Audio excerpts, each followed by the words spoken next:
struktur sel. Sel merupakan unit hidup terkecil organisme.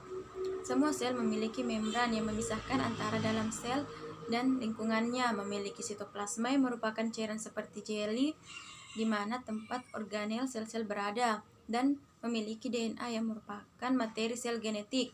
Ada dua kategori besar dalam sel, yaitu sel prokariotik dan sel eukariotik. Sel prokariotik merupakan sel yang tidak memiliki nukleus atau membran organel tertutup. Sel prokariotik selalu bersel satu atau organisme uniseluler seperti bakteri. Dan sel eukariotik merupakan sel yang paling kompleks seperti pada tumbuhan dan hewan.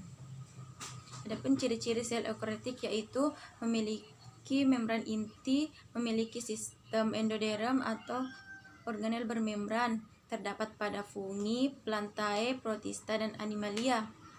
Terdapat dua jenis sel pada sel eukariotik, yaitu sel tumbuhan dan sel hewan. Adapun perbedaannya, sel tumbuhan memiliki kloroplas, sedangkan sel hewan tidak memiliki kloroplas.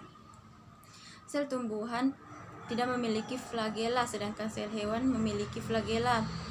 Sel tumbuhan tidak memiliki sentriol dan sentrosom, sedangkan sel hewan memiliki dua sentriol di dalam sentrosol. Adapun organel-organel dalam sel, yang pertama nukleus atau inti sel yang berperan sebagai pengendali kegiatan sel.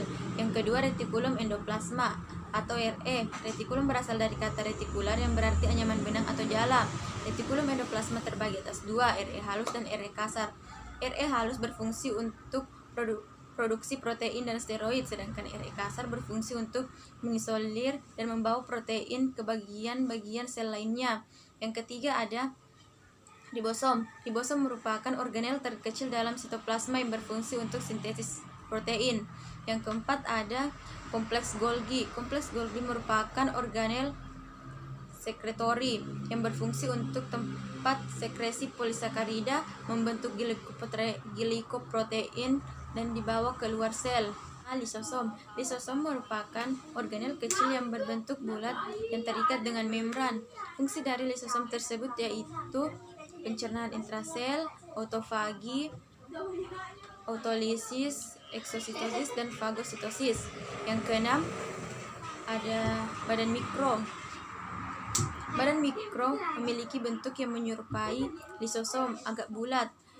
Dalam badan mikro tersebut memiliki enzim katalase dan oksidase. 7. Mitokondria. Mitokondria memiliki bentuk bulat panjang seperti tongkat dan terdapat pada sel eukariotik aerob. Fungsi dari mitokondria yaitu oksidasi makanan, respirasi sel, dan sistem transfer elektron. Kedelapan ada kloroplas. Kloroplas hanya terdapat pada tumbuhan dan alga. Di dalam kloroplas terdapat klorofil atau pigmen fotosintesis dan stroma.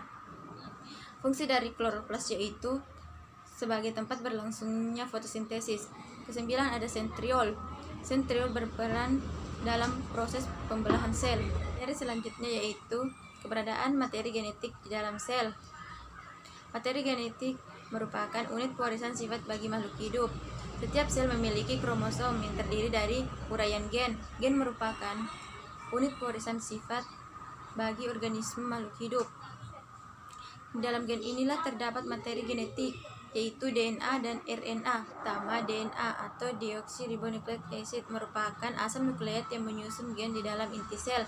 Selain itu, DNA juga terdapat dalam mitokondria, kloroplas, dan sitoplasma. Fungsi dari DNA yaitu membawa informasi genetik dan menduplikasikan diri atau bereplikasi. RNA atau ribonucleic acid merupakan molekul polimer yang terlibat dalam berbagai peran biologis dalam mengkode, regulasi, dan ekspresi gen. RNA banyak terdapat di dalam ribosom atau sitoplasma, dan keberadaannya tidak tetap karena mudah terurai dan harus dibentuk kembali. RNA berperan dalam proses sintesis protein. RNA sama halnya dengan DNA, yaitu berperan dalam membawa informasi genetik. Perbedaan DNA dan RNA.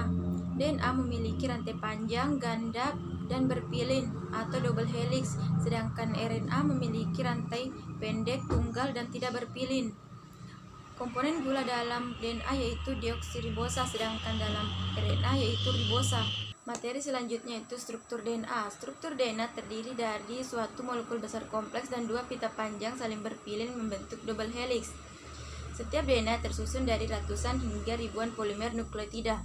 Setiap nukleotida terdiri dari gula pentosa deoksiribosa, gugus fosfat, yang dimana gugus fosfat merupakan unsur non-organik. Unsur tersebut berperan sebagai agen buffer, dan basa nitrogen atau nukleobasa yang merupakan molekul organik dengan atom nitrogen yang memiliki sifat kimiawi basa. Dalam nukleobasa tersebut ditemukan beberapa senyawa, yakni adenin, guanin, timin, dan sitosin. Komponen tersebut saling terikat dan membentuk tulang punggung yang sangat panjang pada rantai ganda atau double helix. Struktur pada ketiga komponen tersebut dapat diumpamakan seperti anak tangga, di mana gugus fosfat adalah ibu tangganya dan susunan basa nitrogen adalah anak tangganya. Struktur DNA dapat dilihat pada gambar di atas. Secara umum, struktur DNA yang konvensional adalah helix ganda atau double helix, tersusun dari basa nitrogen adenin, guanin, timin, dan sitosin, dan merupakan polimer dari monomer nukleotida, fosfat, gula deoksiribosa, dan basa nitrogen, di mana adenin dan guanin termasuk purin, sedangkan sitosin dan timin termasuk primidin. Rantai DNA terdapat 3 ikatan kimia, di antaranya yang pertama ikatan hidrogen, merupakan ikatan kimia antara dua basa nitrogen yang saling berpasangan. Ikatan hidrogen dapat dibedakan menjadi 2 macam, yaitu ikatan rangkap 2, di mana adenin berpasangan dengan timin, dan ikatan rangkap 3, di mana guanin berpasangan dengan sitosin. Yang kedua ada ikatan fosfodiester, merupakan ikatan kimia antara gugus fosfat dari satu nukleotida dengan gula deoksiribosa dari nukleotida terdekatnya. Dan yang ketiga ada ikatan basa nitrogen dengan gula deoksiribosa. Materi yang terakhir yaitu replikasi DNA. Replikasi DNA adalah suatu proses penggandaan DNA sebagai materi genetik makhluk hidup.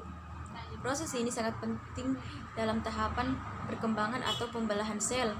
Dalam proses ini ada beberapa yang diperlukan, yaitu rantai DNA lama digunakan sebagai cetakan, enzim helikase, enzim polimerase, dan enzim ligase. Replikasi dilakukan dengan helix ganda DNA dibuka menjadi 2 bagian oleh enzim helikase dengan bantuan topoisomerase yang mengurangi tegangan untaian DNA. Selanjutnya, DNA primase membentuk suatu susunan yang disebut primer DNA. Primer ini diperlukan untuk replikasi DNA karena enzim yang mengkatalisis proses ini, dan enzim DNA polimerase membaca rantai DNA utuh sebagai cetakan dan menggunakannya untuk membentuk rantai baru. DNA polimerase kemudian mensintesis segmen atau potongan-potongan nukleotida menjadi mata rantai turunan. Kemudian enzim DNA ligase yang berfungsi untuk menyambungkan potongan-potongan rantai turunan tersebut biasa disebut fragmen Okazaki dan membentuk 2 DNA baru. Materi-materi yang bisa saya sampaikan. Terima kasih telah menonton video saya. Mohon maaf jika ada kesalahan. Wabillahi taufik wal hidayat. Wassalamualaikum warahmatullahi wabarakatuh.